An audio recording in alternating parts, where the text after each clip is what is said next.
Ang kahirapan ay tumutukoy sa kakulangan ng sapat na mapagkukunan ng pera, kung kaya't ang mga individual, sambahayan at buong komunidad ay walang paraan upang mabuhay o makakuha ng mga pangunahing pangangailangan para sa isang maunlad na buhay.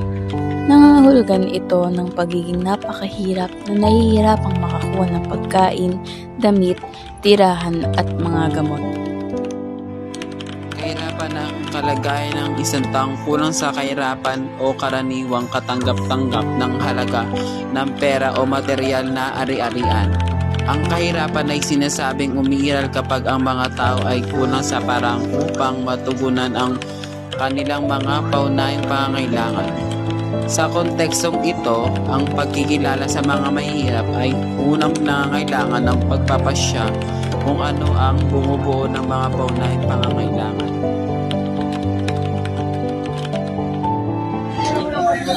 Ako po ang interview ngayon, nakasama sa Nicole Mulaso, at meron po akong interview ngayon na isang So, meron po si Marita Abaycar,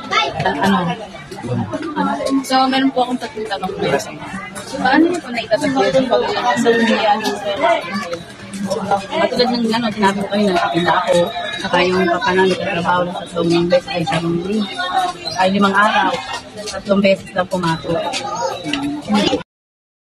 May trabaho po ba kayo ngayon? Nagtitinda ako. Ano itong araw-araw? Ano po yung mga tinitinda? Lumpia, lugaw, tapos meron akong turon, saka magulat.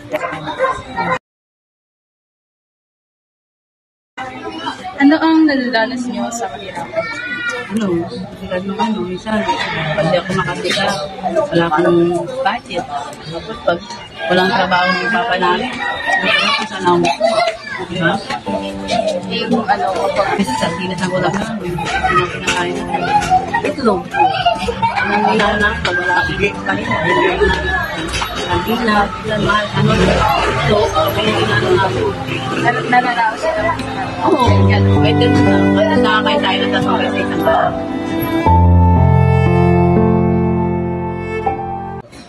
Ang topic pong pinag-usapan po namin dalawa ay about po sa kahirapan. At meron po kaming interviewin na isang nanay. Paano niyo po naitataguyod ang pamilya niyo sa nangyayari sa sitwasyon niyo po? Paano ko malakayod? Simple lang naman yun. Kasi kami, sanay na kami sa buhay mahirap. So, kumbaga parang, smooth na lang yung takbo ng buhay namin araw-araw. Kung ano lang yung nandyan, pagkakasyahin namin.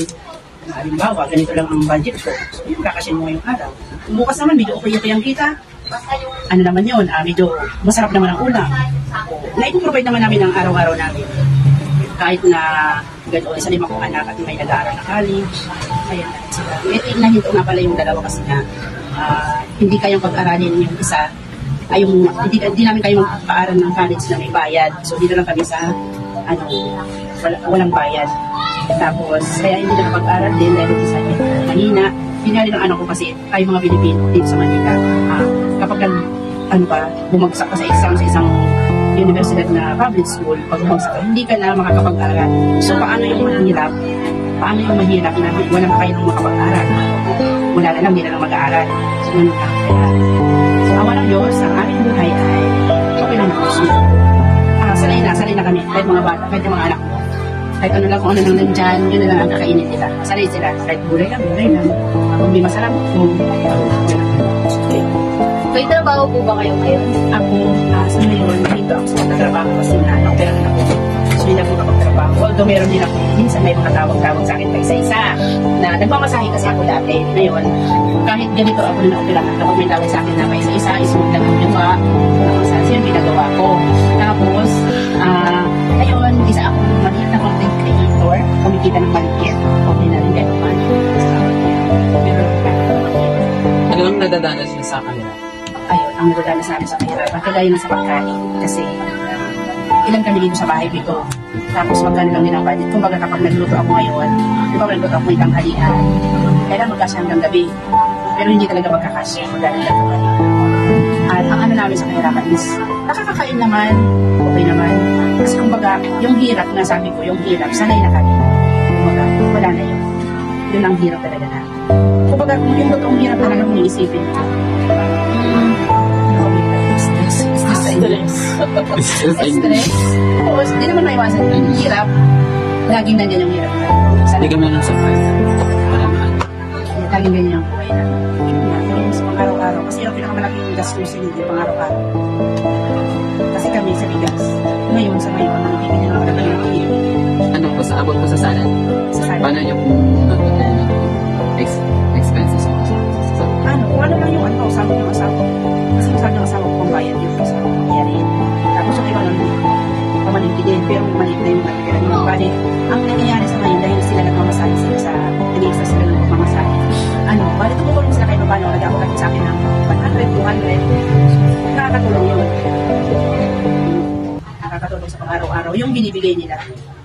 Kasi hanggat ngayon wala nga akong trabaho. Ano po nangyari? Ayun nga din, naoperahan niya ako. So, di ako makapagtrabaho. Di lang ang trabaho ko is massage therapist, puwersa. Hindi ako pwede mag-puwersa dahil nga naoperahan. So, di talaga ako makapagtrabaho. Sana nga lumakas lang ako. Ano pong tip niyo sa mga taong mahirap? Tip po, para makaiwas po sa mga ano. Siguro kasi kami, hindi kami marunong mag-budget talaga. Kasi kahit ano kalaki kaliit ang kita, kung marunong kumawak ng pera, marunong ka mag-budget, magiging maayos talaga. Yun talaga ang ano, dahilan kung bakit yung kahirapan is nandyan pa rin sa amin dahil nga hindi kami marunong talaga mag-budget ng pera, hindi marunong kumawak talaga ng pera.